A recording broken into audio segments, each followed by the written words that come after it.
علی دورانی کی شہباز شریف سے جیل میں ملاقات کی اندرونی کہانی سامنے آ گئی۔ شہباز شریف نے کہا کہ بات چیت کا حتمی فیصلہ پی ڈی ایم کی قیادت کرے گی۔ علی دورانی نے انٹرویو میں کہا، اپوزیشن کی طرح حکومت بھی بات چیت کے لیے راضی نہیں۔ مولانا فضل الرحمان پس پردہ بات چیت کے تاثر کو مسترد کر دیا۔ ڈیرہ اسماعیل خان میں میڈیا سے گفتگو میں کہا، شہباز شریف قیدی ہیں، ان سے کوئی بھی ملاقات کر سکتا ہے لیکن موقف تبدیل نہیں کرایا جا سکتا۔ فنکشنل لیگ اسٹیبلشمنٹ کی بی ٹیم ہے، حکومت اور استعفے اور عام انتخابات کا اعلان کرے پھر بات ہو سکتی ہے۔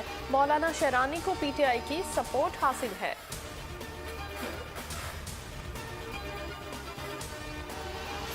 جمعیت علماء اسلام میں پارٹی سربراہ مولانا فضل الرحمان کے خلاف بغاوت پر رد عمل آ گیا۔ جے یو آئی کی مجلس عاملہ نے سینئر رہنماؤں مولانا محمد خان شیرانی، حافظ حسین احمد، مولانا گل نصیب خان اور مولانا شجاع الملک کو پارٹی سے نکال دیا۔ ڈسپلنری کمیٹی نے متفقہ طور پر رہنماؤں کی رکنیت معطل کرنے کا فیصلہ کیا۔ نوٹیفیکیشن جلد جاری کیا جائے گا۔ حافظ حسین نے کہا کہ جماعتی فیصلوں کی خلاف ورزی مولانا فضل الرحمان نے کی، ہم نے نہیں۔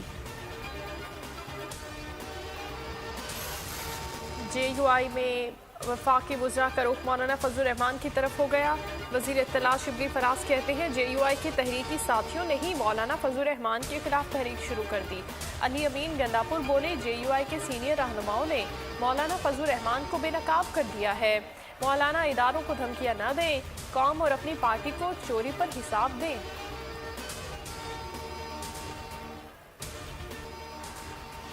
این کے ایم رہنما کب تک عوام کو لالی پاپ دیں گے؟ ترجمان سندھ حکومت مرتضی وہاب کا رد عمل۔ نیوز کانفرنس میں کہا، سیاسی پوائنٹ سکورنگ کے بجائے کابینہ میں قانونی نقطے پر بات کریں۔ سندھ حکومت وفاق کے فیصلے کو تسلیم نہیں کرتی، اپنے تحفظات سے وفاق اور سی سی آئی کو آگاہ کر دیں گے۔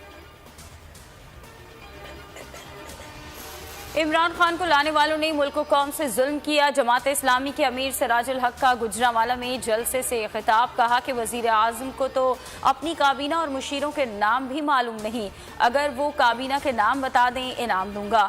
یو ٹرن جھوٹ کا دوسرا نام ہے، اب رائٹ ٹرن کی ضرورت ہے۔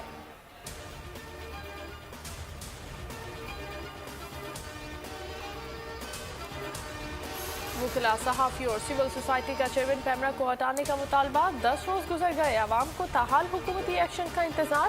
ملک بھر میں پیمرا دفاتر کے باہر چیئرمین کے خلاف احتجاج۔ لاہور ہائی کورٹ نے چیئرمین پیمرا سلیم بیگ کی تعیناتی چیلنج۔